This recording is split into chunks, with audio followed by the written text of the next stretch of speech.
Ini bukan rangkuman buku. Ini refleksi hidup yang kebetulan datang dari buku. Banyak orang merasa hidupnya tidak kemana-mana. Bukan karena mereka tidak mencoba, justru karena mereka merasa sudah berusaha.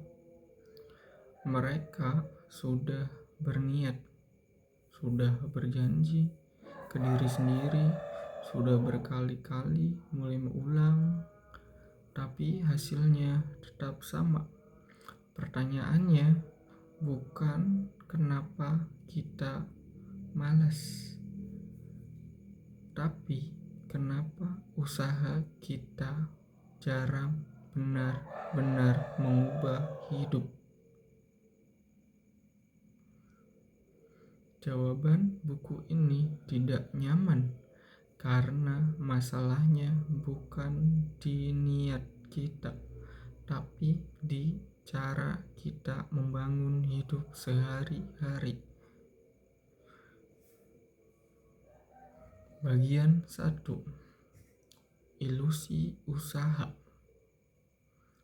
Banyak dari kita hidup dalam ilusi yang sama.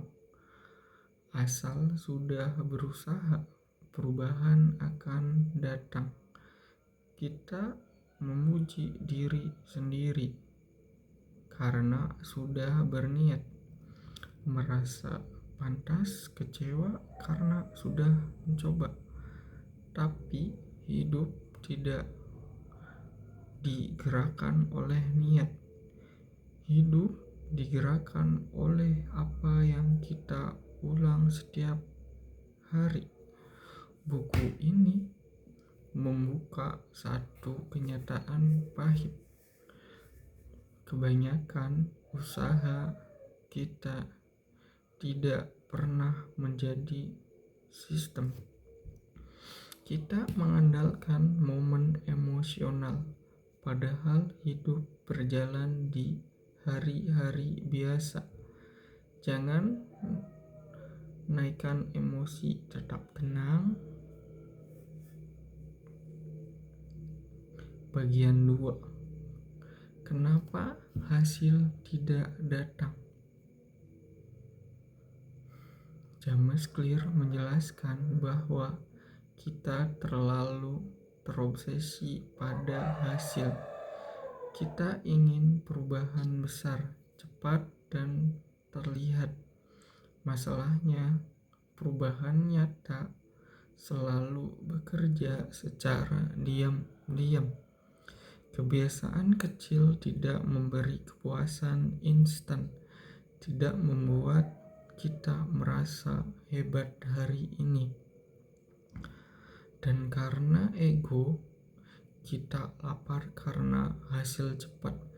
Kita berhenti terlalu dini.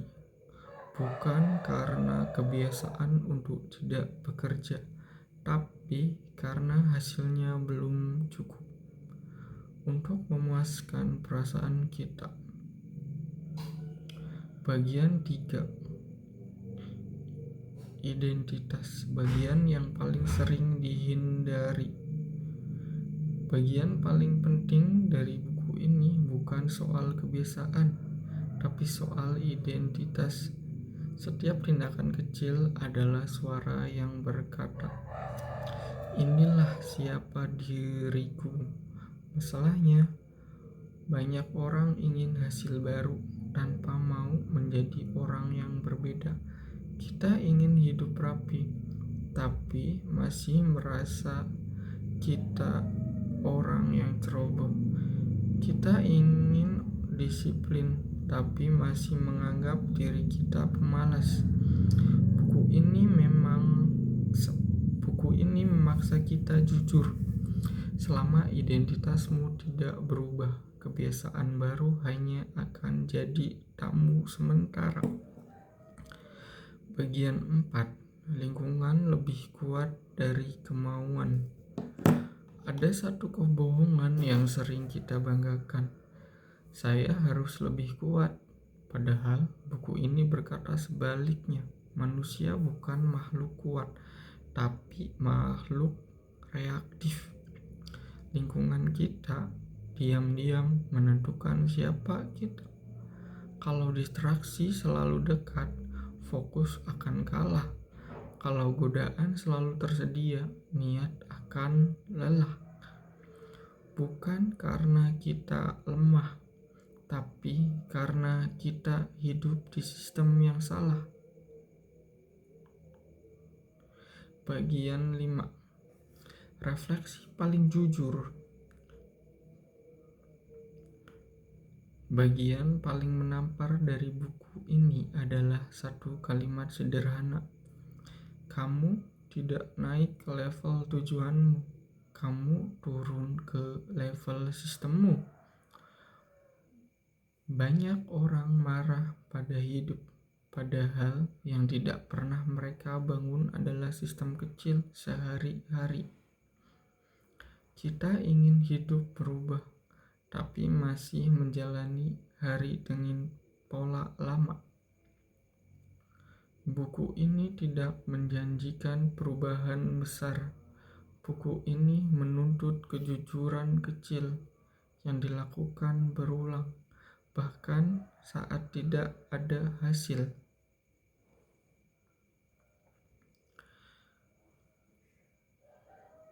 Kalau hidupmu terasa stagnan, mungkin masalahnya bukan kurang motivasi. Mungkin kamu hanya membangun sistem yang membuatmu tetap di tempat yang sama. Dan perubahan besar hampir selalu dimulai dari kebiasaan kecil yang tidak terlihat, tidak dipuji, dan sering diremehkan.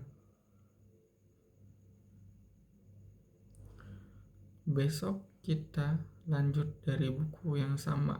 Kita akan bicara tentang satu hal yang paling sering membuat niat baik gagal. Lingkungan dan distraksi yang kita biarkan.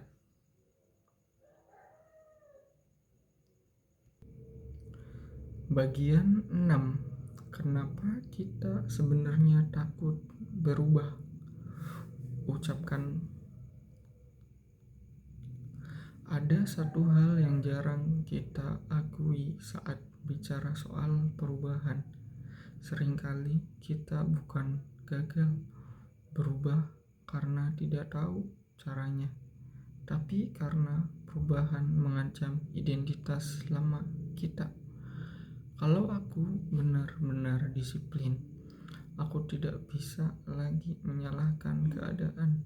Kalau aku benar-benar konsisten, aku tidak bisa lagi bersembunyi di balik alasan belum waktunya.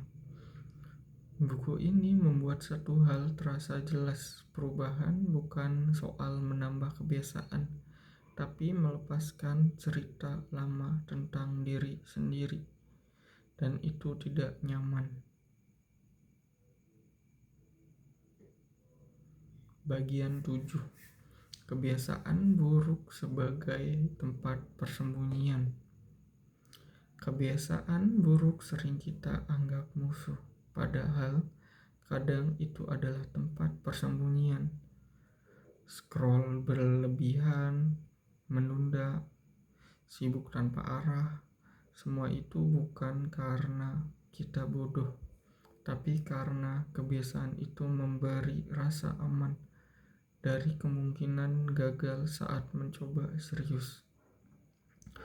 Buku ini seolah berkata, selama kebiasaan lama masih memberimu kenyamanan, kebiasaan baru akan selalu kalah. Kalau kamu sampai di bagian ini, mungkin kamu mulai sadar satu hal. Hidup jarang berubah karena satu keputusan besar. Hidup berubah karena kejujuran kecil yang diulang setiap hari. Buku ini tidak memintamu jadi orang baru besok. Buku ini hanya menantangmu untuk berhenti berbohong pada kebiasaan kecilmu sendiri. Dan itu seringkali jauh lebih sulit daripada perubahan besar.